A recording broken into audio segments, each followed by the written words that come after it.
भोजपुरी में सैड गानों का बादशाह कौन, पवन सिंह या नीलकमल?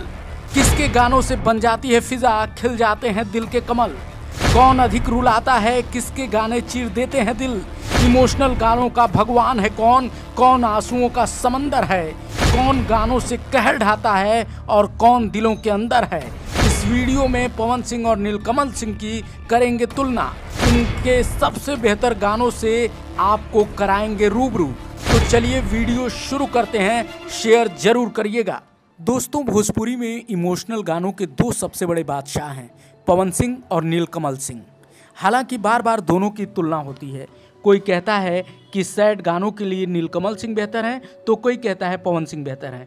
वैसे ये सच है कि पवन सिंह ने लंबे समय तक अपने इमोशनल गानों से भोजपुरी इंडस्ट्री पर राज किया है, लेकिन ये भी उतना ही सच है कि जब नीलकमल सिंह आए और सैड गानों के साथ बाजार में उतरे तो आते ही छा गए। उनके गानों ने लोगों को खूब रुलाया।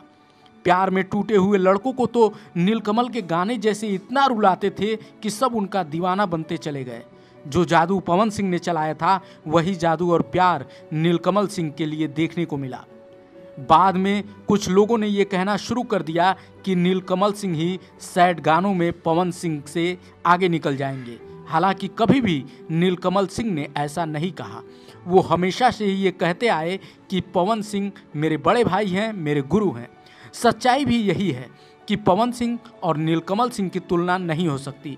पवन सिंह सीनियर हैं और लंबे समय तक ऐसे गानों से सबके दिलों पर राज करते रहे हैं।